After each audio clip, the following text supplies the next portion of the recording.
Okay. Because, here I'm going to bring a little bit of a philosophy into this talk. There is a there's a concept called the 7% rule. Are you familiar with that? Remind me. So it was created by a psychologist called, I think he's a Professor Mehrabian. So you can look it up. He also calls it the 7% rule. So he says that the communication to carry messages between human beings has three components. And the message that you're trying to relay to the other person, 7% of what you're trying to say is carried in words. 38% is carried in the tone of your voice. 55% is carried by your body language. So this is why, in fact, I made it a rule in my company and in my relationships. I do not have difficult conversations, never via text, because it's misunderstood, and never on the phone, always in person, at least these days on webcam. So that's why I always like people schedule calls with me, and they don't have their webcam on. I say, "Don't you have your webcam on?" Oh, I say, okay, well, whenever you're ready, we can reschedule. Yeah, no, I am the same. I think sometimes I kind of let it off, but I think if you nowadays go on a sort of a one-on-one conversation with someone, it is the most bizarre thing to have to just talk to a blank screen, and it's just Yeah, why are we? there's no energy. There's no No, energy. no, I'm like just talking to myself. It's like, okay, Yeah. are you still there? Are you awake? Well, We, creating training videos, I don't mind talking to the wall yeah. because I'm doing something. But when you are in an interaction, you need to see that picture. Okay, so let's cover quickly. I'm thinking we should have you back to cover the rest of it because this is we'll discuss. So because there's so many areas and I don't want to rush it through. Yeah. All So right. let's talk about what is the best way to go about working with data. Okay. So working with data is, as I mentioned in the beginning of our conversation, a little trickier because, yeah, as I explained, what we are working with is a large language model, and therefore they're good with language, they're not so good with data.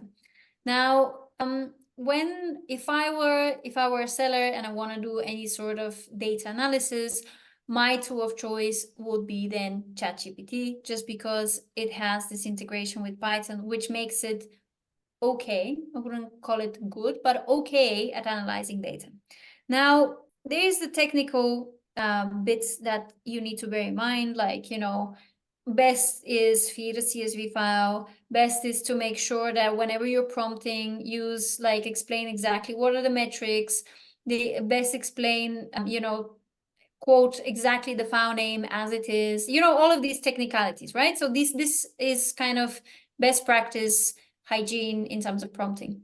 But the other thing that I think a lot of people don't get, and that is why they're having bad output, is the fact that they don't know how to analyze data. They have no idea what they want.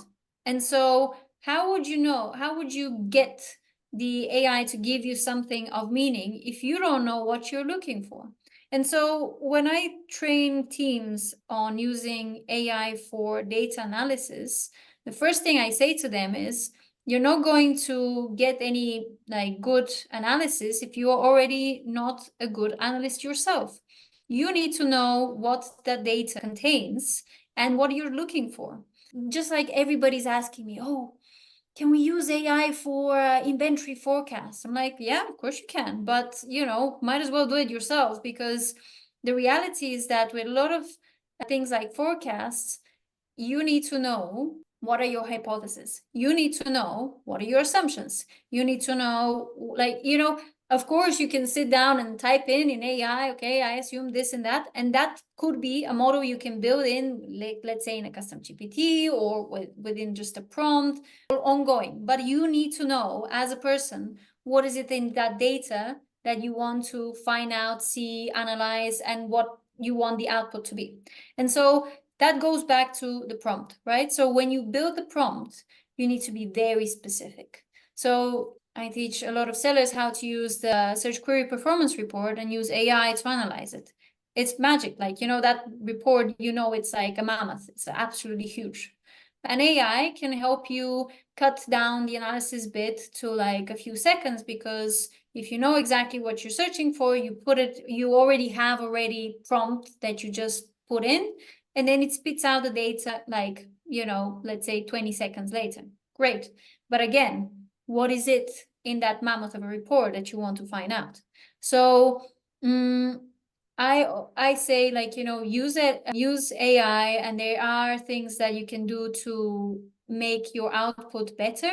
But A, know what you're asking for, and B, always check the output. This is the other thing. Like, AI can spit out lots of very good looking data, and then when you actually check it, is again garbage, because it hallucinates, it makes it up sometimes, and you need to check, and you need to know how to check, and therefore you need to know how to analyze your data. Yeah.